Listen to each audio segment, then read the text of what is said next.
I was recently contacted by Damon Stout, an independent film producer working on a feature-length documentary about his cousin, Major Cowboy Robert Stout, to build a few Corsair models to be featured in his upcoming documentary. Cowboy was lost in action while leading an attack over Corsair in 1945. Make sure to check out his website for more information about Cowboy, the VMF 114 Death Dealers, and his documentary by visiting his site at cowboydown.net. I'm building several different scale models based on Damon's filming needs, but most of the models need to have spinning props in order to allow them to be filmed flying in formation and en route to their attack. While the larger models are pretty straightforward, I needed to employ a little creativity to produce an in-flight spinning prop for the 148th Corsairs.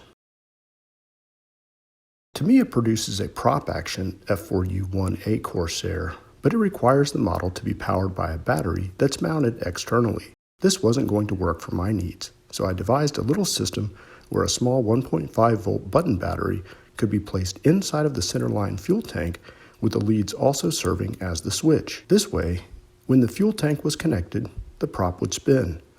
Once disconnected, power to the motor would be removed.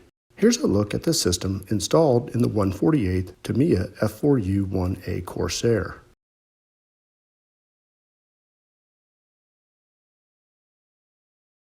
In this episode of Quick Tips Pro Results, I'll walk you through the steps I used to create the power system to spin the prop on this 148th Corsair. The processes and techniques are very adaptable to a wide variety of models, but if your plane doesn't have an external tank, a different switch mechanism would need to be developed.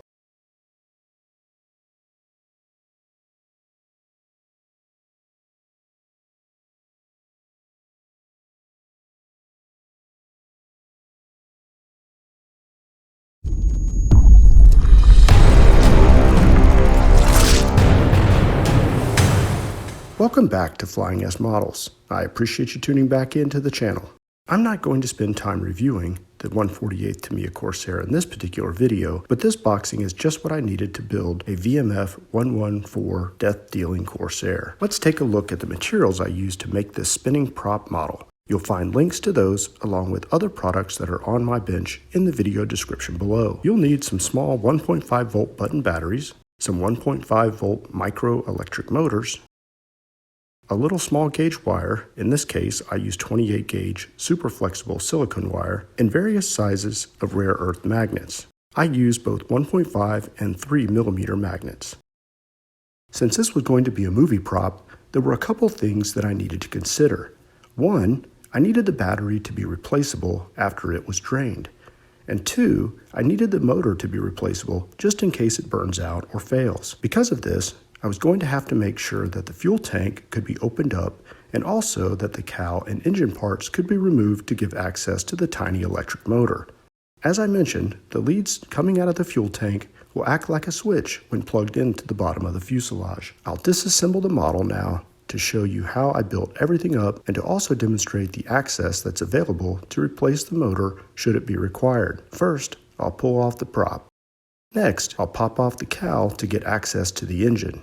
You can see that I've employed some rare earth magnets again to hold the cowl in place. The entire engine and cowl flaps are removable, and you can see the wires that lead to the underside. For now, I just have those wires from the motor taped up, but in the future, I'll install some connectors so those can be removed as well.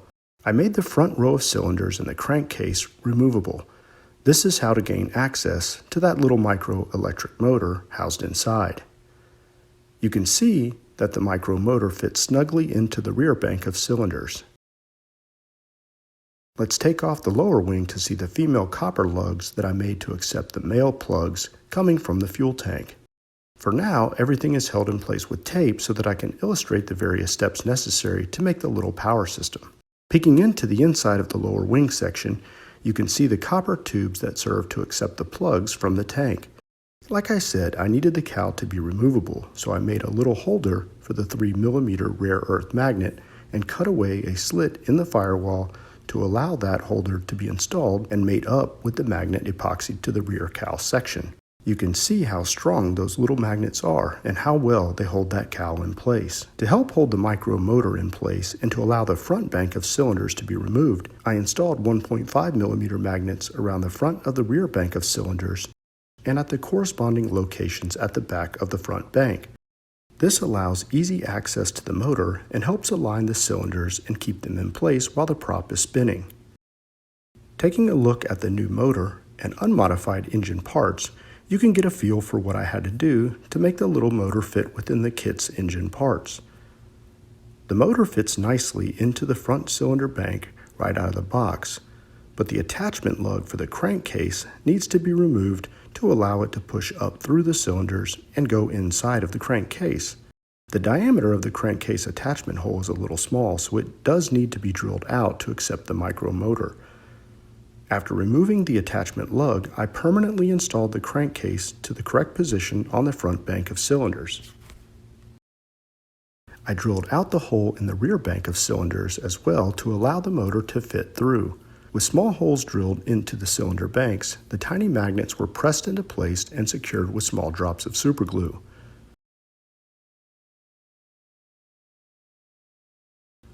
To make those 3mm magnet holders for the fuel tank and engine cowl, I simply used a piece of evergreen tubing with an appropriate inner diameter.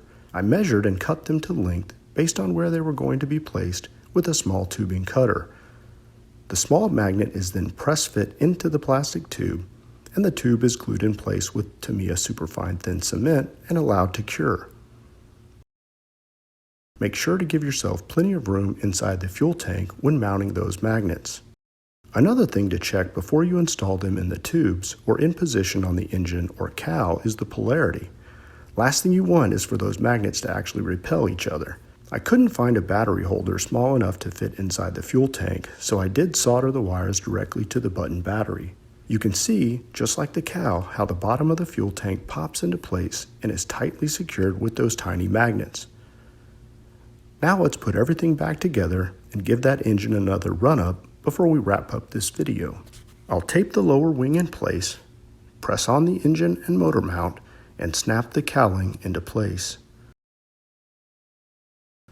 I'll install the prop after drilling a small hole in the shaft with a micro drill.